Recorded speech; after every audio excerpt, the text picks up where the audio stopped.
Hola oyentes de Radio Sefarad, una semana más nos encontramos con el historiador argentino Ricardo López Gotig para hablar del nuevo desorden mundial. ¿Qué tal, Ricardo?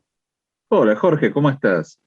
Muy bien, y interesado en seguir avanzando. Ya saben que hace pocas semanas hablamos aquí de los talibanes y miren lo que pasó, así que ojo, estén muy atentos a lo que nos pueda contar Ricardo López Gotis, porque no sabemos por dónde va a salir la próxima jugada, pero los jugadores que vamos a ir nombrando tienen todas posibilidades de meter gol.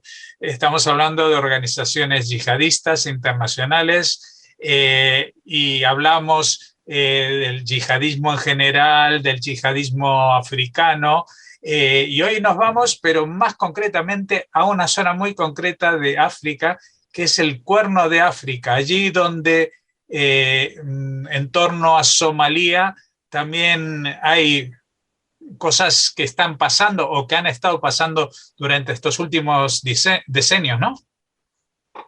El Cuerno de África es uno de esos lugares que geopolíticamente son fundamentales en el mundo y que solo aparecen cuando hay una gran tragedia, porque de hecho el Yemen, que es parte de la región, no es estrictamente del Cuerno de África, pero está en la costa del frente.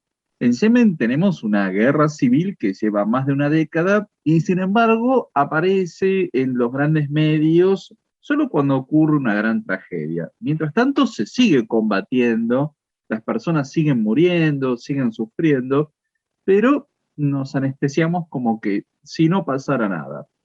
Lo cierto es que el caso de Somalia, que está ubicado en una zona muy estratégica porque es la zona de ingreso desde el Océano Índico al Mar Rojo, una ruta comercial fundamental para la economía mundial. Bueno, lo cierto es que en Somalia es uno de los grandes escenarios del desorden mundial, porque en 1991 se produce un golpe de Estado que derroca al presidente Mohamed Siad Barre. Esto genera un enorme vacío de poder por el cual incluso interviene Estados Unidos con un criterio humanitario durante la etapa final de George Bush como presidente. Lo cierto es que ahí lo que comienza es una gran guerra de distintos señores de la guerra, es decir, distintos grupos tribales que empiezan a combatir entre sí y de hecho toman el control de distintos barrios de la capital, Mogadillo, que se convierte en un estado semifeudal.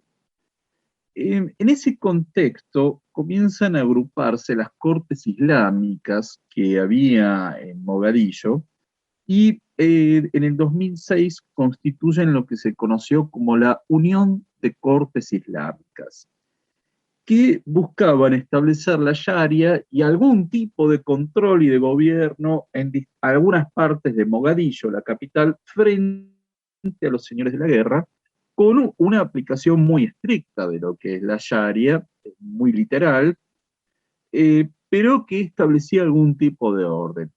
Y tenían una milicia o varias milicias en rigor que les servían para establecer este orden. Una de esas milicias va a ser dirigida por un líder llamado Aden Hashi Airo.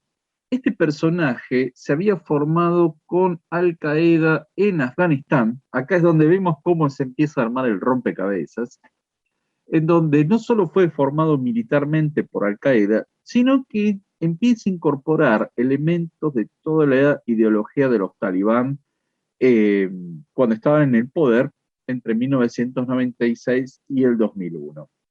Lo cierto es que Aden Hashi Airo intenta de alguna forma que esta unión de cortes islámicas no se limitara solo a la aplicación de la Sharia en Somalia, sino que de alguna forma esto se expandiera más a nivel continental en torno de una yihad global. Es decir, que eh, lo que va a hacer este personaje es crear una milicia ya completamente independiente de la Unión de Cortes Islámicas que se va a conocer como Al-Shabaab. Al-Shabaab significa la juventud. Es decir, acá vemos cómo es que además toma una reivindicación de tipo generacional con respecto a las cortes islámicas.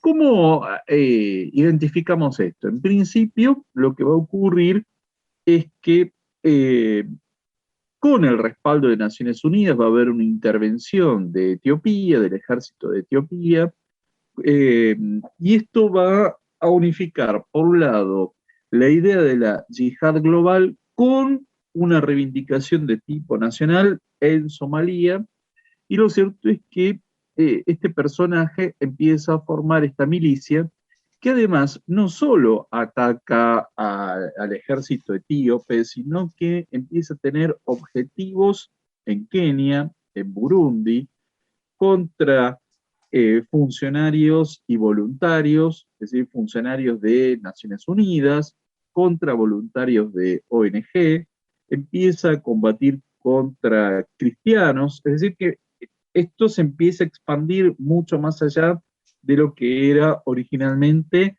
la agenda más limitada de la Unión de Cortes Islámicas. Al-Shabaab se siente identificado entonces con Al-Qaeda, con los talibán, y lo cierto es que él en 2008 es asesinado en uno de los ataques aéreos de Estados Unidos sobre Somalia, y va a ser reemplazado hasta el 2014 por Ahmed Abdi Godane. Este personaje le da aún más otro carácter más global a Al-Shabaab, que empieza a aplicar la Sharia. ¿En qué sentido? En el corte de las manos de aquellos que eran acusados de robo, empieza a establecer una serie de restricciones a la vida cotidiana, como por ejemplo la prohibición de escuchar música, la prohibición de mirar videos, la prohibición de afeitarse.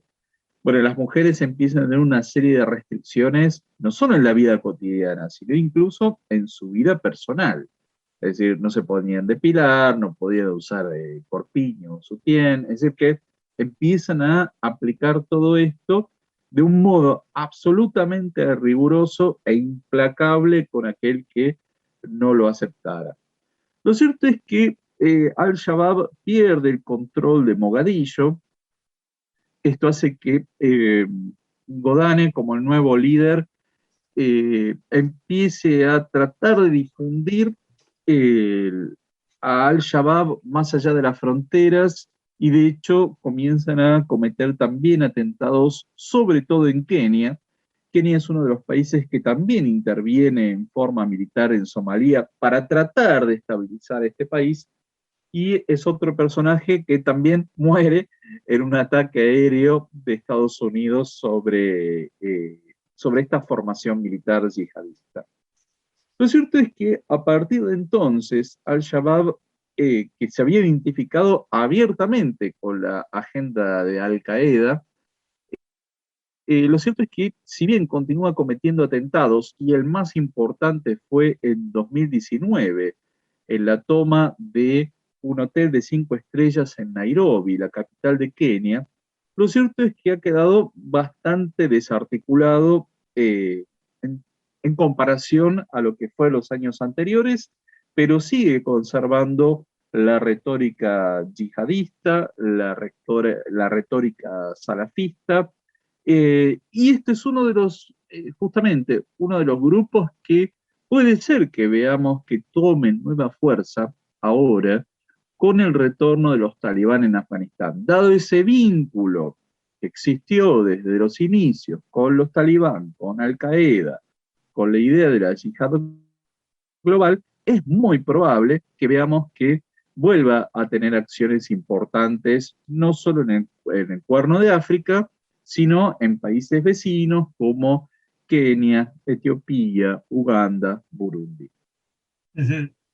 Bueno, ha habido un fenómeno en el último decenio relacionado con Somalia, que no sé si está relacionado o no, que era el secuestro de barcos, en general barcos pesqueros, por los cuales se pedía un rescate que en muchos casos fue abonado.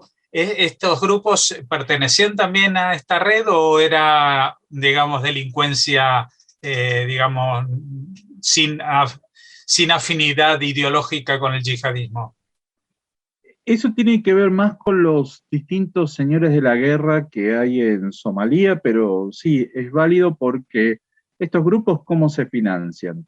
Obviamente, con el tráfico de armas, robos, extorsiones, pero en el caso específico que estás mencionando, tiene que ver más con los señores de la guerra que están ubicados sobre la costa de Somalia. Uh-huh. Bueno, acabas de mencionar un concepto que seguramente tendremos que abordarlo más en profundidad, el tema de los señores de la guerra, porque ya esto parece venir unido a otro concepto también muy en boga del Estado fallido, es decir, países que no funcionan y que su funcionamiento interno, digamos, va unido a estos señores de la guerra que se parecen bastante a los señores feudales de Europa en la Edad Media, ¿no? El concepto de señores de la guerra, o warlords en inglés, se acuñó sobre todo en el contexto de la Guerra Civil China, que comienza en 1912 y que termina en 1949, en la que distintos militares del ejército imperial toman el poder en diferentes regiones de China, no reconocen un gobierno central, como era el del Kuomintang con Sun Yat-sen y Chiang Kai-shek, y de ahí se acuña este término de señores de la guerra, que son líderes militares que se han instalado en una zona específica, que mantienen el control. No es el mismo caso el de Somalia, porque claramente no necesariamente están vinculados al antiguo ejército, pero que sí tiene que ver con el control de distintas partes del territorio y que claramente hay un Estado fallido, que no hay un gobierno central que a veces no llega a controlar más allá de la propia capital o ni siquiera eso. En ese contexto es que Estados Unidos finalmente se termina retirando cuando no pudo hacer frente a estos distintos alzamientos y enfrentamientos en la propia capital, en Mogadillo. Y ahí dicen, bueno, nos vamos a retirar de acá.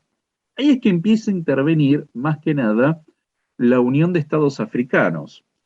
Pero aún así, tampoco han logrado estabilizar a Somalia, y lo cierto es que a esa lucha interna de grupos armados se suma este concepto de los yihadistas y de los grupos vinculados con Al-Qaeda, entrenados por Al-Qaeda, vinculados ideológicamente a los talibán, con lo cual es un fenómeno que se ha ido expandiendo más allá de sus propias fronteras. Bueno, un fenómeno del que seguramente volveremos a hablar en este programa, en esta sección del nuevo desorden mundial, porque es presente, acuciante en muchas partes del mundo. Muchas gracias, Ricardo López Gotig, y esperamos volver a contar contigo la semana que viene. Muchas gracias y como siempre un gran saludo a la audiencia de Radio Sefarad.